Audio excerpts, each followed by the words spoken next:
Hello বন্ধুরা, সকলকে স্বাগত জানাই আমাদের গল্পের দুনিয়ায়।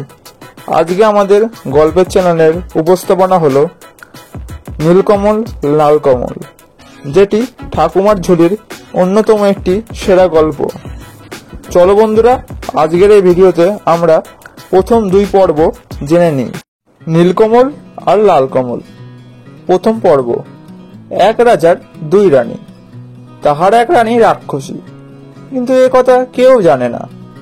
দুই রানীর দুই ছেলে, লক্ষ্মী মানুষ রানীর ছেলে কুসুম আর রাক্ষসী রানীর ছেলে অজিত। অজিত কুসুম দুই ভাই গলাগলি।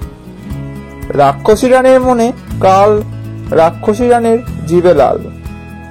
রাক্ষসী কি তাহা দেখিতে পারে? কবে সতীনের ছেলের কচি কচি হাড় মাংস ঝোল অম্বল রাধিয়া খাইবে, তা পেটে দুষ্টু ছেলে সতীন পুতের সাত ছাড়ে না। রাগে রাক্ষসী দাঁতে দাঁতে কর কর পাঁচ পরাণ সরসর।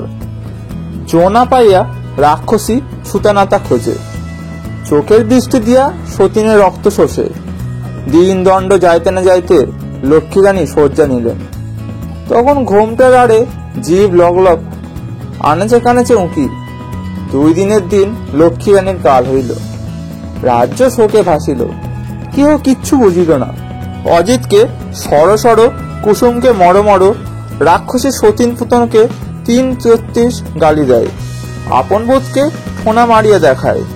দাদাকে নিয়ে গিয়া অজিত নিরালায় চোখের জল মুছায়। দাদা আর থাক, আর আমরা মার কাছে যাব না। রাক্ষসী মার কাছে আর কেউ যায় না। লোহার প্রাণ অজিত সব সয়, সোনার প্রাণ কুসুম ভাঙিয়া পড়ে।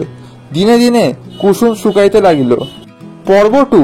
রানী দেখিল কি আপন পেটের পুত্র সেই হইল শত্রু। রানীর মনের আগুন জ্বলিয়া উঠিল। এক রাতে রাজার হস্তিশালে হাতি মারিল, ঘোড়াশালে ঘোড়া মারিল, গোহালে গরু মারিল। রাজা ফাঁপড়ে পড়িলেন।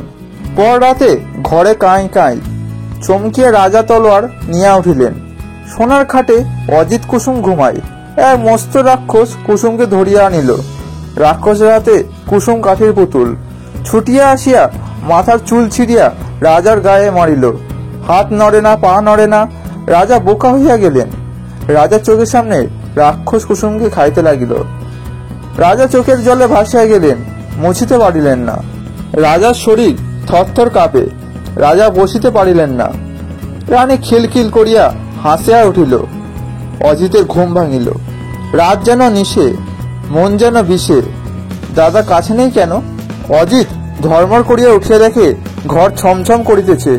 রানীর হাতের বালা কাকন ঝমঝম করিতেছে। দাদাকে রাক্ষসে খাইতেছে। গায়ের রোম কাটা, চোখের পলক ভাটা। অজিত ছুটিয়া গিয়া রাক্ষসের মাথায় এক চড় মারিল। রাক্ষস আয় আয় করিয়া ঘুরিয়া পড়িয়া এক সোনার ঢেলা করিয়া পলাইয়া গেল। রানী দেখিল পৃথিবী উল্টিয়া আছে। পেটের ছেলে শত্রু হইয়াছে। রানীর মনে আগুনে গান দিশা হারাইয়া আপনার ছেলেকে মুড়মুড় করিয়া চিবাইয়া খাইল। রানী গলা দিয়ে এক লোহার ডেলা গড়াইয়া পড়িল। রানীর পা উছল, রানীর চোখ উখর। সোনার ডেলা লোহার ডেলা নিয়ে রানী ছাদিয়ে উঠিল। ছাদে রাক্ষসের হাট। একদিকে বলে হুম হুম হাম, আরো খাবো। আর একদিকে বলে গুম গুম গাম, দেশে যাব। রানী বলিল গপ গপ গুম গুম, থমথম খা। আমি এটা থাকি, তোরা দেশে যাই। রাজপুরীর চূড়া ভাঙিয়া পড়িল। রাজার বুক কাঁপিয়া উঠিল। গাছ পাথর মুচড়িয়া নদীর জল উছলিয়া রাক্ষসের ঝাঁক দেশে ছুটিল। ঘরে গিয়া রানীর গা জ্বলে, পা জ্বলে। রানী স্বস্তি পায় না। বাহিরে গিয়া রানীর মন ছনছন, বুক কনকন। রাত আর পোহায় না। না পারিয়া রানী আরাম কাঠি জিরাম কাঠিতেই বাহির করিয়া পোড়াইয়া ফেলিল। তাহার পর মায়া মেঘে উঠিয়া নদীর ধারে এক বাস বনের তলে সোনার ডালা লোহার ডালা পুঁতিয়া রাখিয়া রাক্ষসী রানী নিশ্চিত হইয়া ফিরিয়া আসিল। বাঁশের আগে যে কাক ডাকিল, ঝোপের আড়ে যে শিয়াল কাঁদিল, রানী তাহা শুনিতে পাইল না।